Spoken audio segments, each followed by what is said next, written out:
بسم اللہ الرحمن الرحیم۔ السلام علیکم محترم ناظرین کرام۔ عمومی طور پر تنقید کے پیپر میں بہت سے بچوں کی سپلی آ جاتی ہے یا اس میں بہت ہی کم نمبرز آتے ہیں۔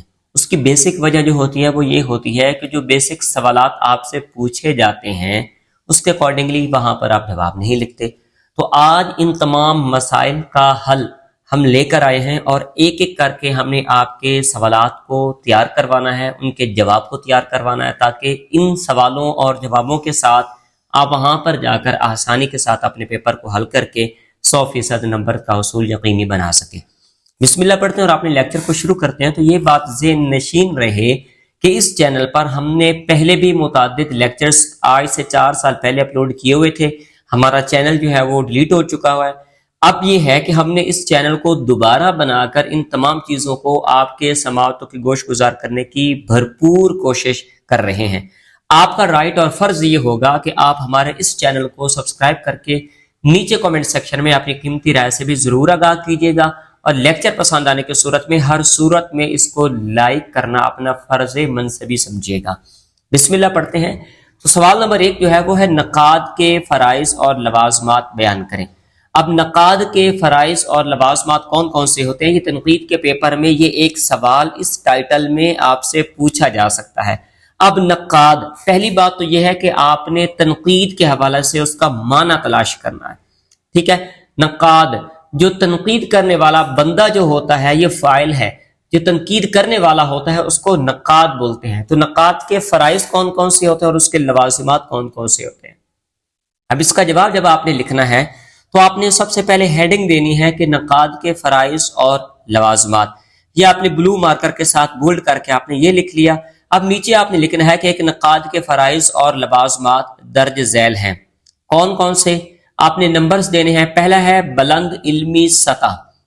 اب اس میں آپ لکھیں گے کہ نقاد کی علمی سطح بلند ہونا بہت ضروری ہے، اسے مختلف علوم کا علم ہونا چاہیے، یا کم از کم زیر تنقید ادب پارے کے ضمن میں کلی معلومات ہوں، مطلب کہ مکمل معلومات کا ہونا بہت ضروری ہے، اس کو کہتے ہیں بلند علمی سطح۔ اس کے بعد آپ اگلا پوائنٹ بنائیں گے کہ بے تعصبی اور غیر جانبداری۔ اس میں آپ لکھیں گے کہ بے تعصبی اور غیر جانبداری ناقد کی فنی پختگی کی علامت ہے۔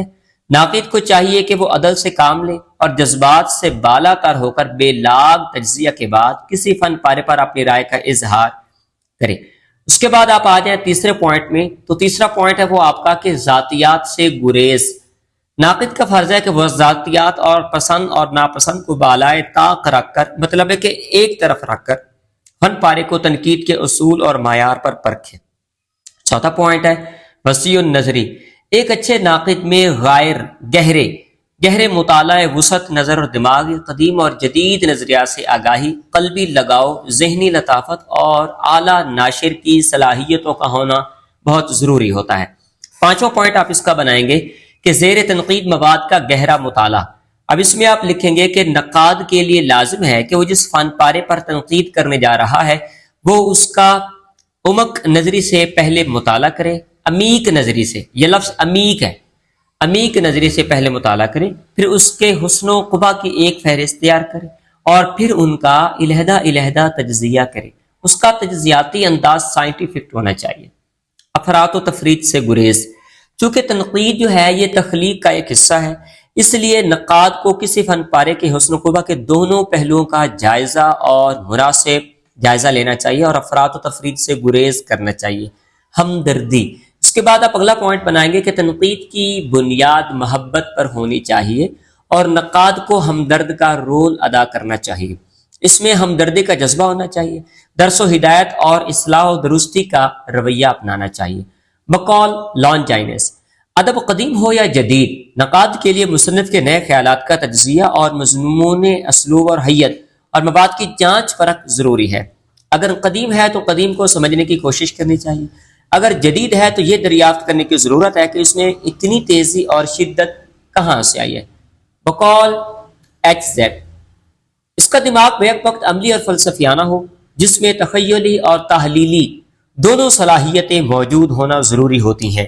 اس میں ذوق سلیم کی اثر پذیری بھی ہو، سریع الحسن بھی ہو، ذکی الفہم بھی ہو اور ذکی ادراک بھی ہو یا ذی ادراک بھی ہو، اور ایسے تنقید ذوق کا مطالعہ جو غبار آلود اور متلون عصبیت سے بہت بلند ہو، اس کو کیا بولتا ہے؟ یہ بقول ایچ زیڈ نے یہاں پر اپنی وہ مینشن کیا ہے۔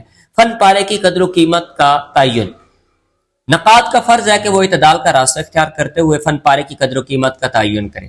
دیانت داری، نقاد اپنے فرائض پوری دیانت داری سے بجا لائے تاکہ فن کا معیار بلند ہو اور ادیب اور قاری کے ذوق سلیم میں اضافہ ہو۔ یہ میں نے آپ کے سامنے سوال پیش کیا ہے، سوال ایک دفعہ پھر پڑھ دیتا ہوں۔ نقاد کے فرائض منصبی یا فرائض اور لوازمات بیان کریں۔ اس میں نے آپ کے سامنے پہلا پوائنٹ پڑھا بلند علمی سطح، پھر میں نے پوائنٹ آپ کو بنا کر دیا کہ بے تعصبی اور غیر جانبداری، پھر پوائنٹ ہم نے بنایا کہ ذاتیات سے گریز، اس کے بعد ہم نے پوائنٹ بنایا وسیع النظری، اس کے بعد زیر تنقید مواد کا گہرا مطالعہ، افراط و تفریط سے گریز، ہمدردی اور لانجائنس کا اس میں ہمدردی کے حوالے سے کیا قول تھا، پھر بقول ایچ زیڈ کا ہمدردی کے حوالے سے کیا قول تھا۔ یہ میں نے آپ کے سامنے کل 7 پوائنٹ بنائے ہیں۔ امید ہے آج کا لیکچر ضرور پسند آیا ہوگا۔ اگر آپ اس کی حل شدہ فائل یہ والی منگوانا چاہتے ہیں تو ہمارے واٹس ایپ نمبر پر رابطہ کر کے، مکمل سیٹ ہمارا 5000 روپے کا ہے، فی مضمون ہمارا 1000 روپے کا ہے۔ اگر آپ یہ منگوانا چاہتے ہیں تو اس میں آپ کو 150 پیجز پر مبنی یہ نوٹس ملیں گے، 8 9 10 سوالوں کا ایک ملٹی آنسر ملے گا، انتہائی آسان ترین الفاظ پر مشتمل یہ نوٹس ہیں۔ اس کے ساتھ آپ آسانی سے اپنی تیاری کو یقینی بنا سکتے ہیں۔ اللہ پاک آپ کو عزتوں سے نوازے، سلامتی والی زندگی نصیب کرے۔ اگلے لیکچر میں آپ سے دوبارہ ملاقات ہوتی ہے۔ جاتے جاتے ہمارے چینل کو ہر صورت میں سبسکرائب کر لیجئے اور نیچے کمنٹ سیکشن میں اپنی قیمتی رائے کا اظہار کرتے ہوئے اس ویڈیو کو ہر صورت میں لائک کر دیجئے۔ فی امان اللہ، اللہ حافظ۔ اللہ آپ کو عزتوں سے نوازے۔ اللہ حافظ۔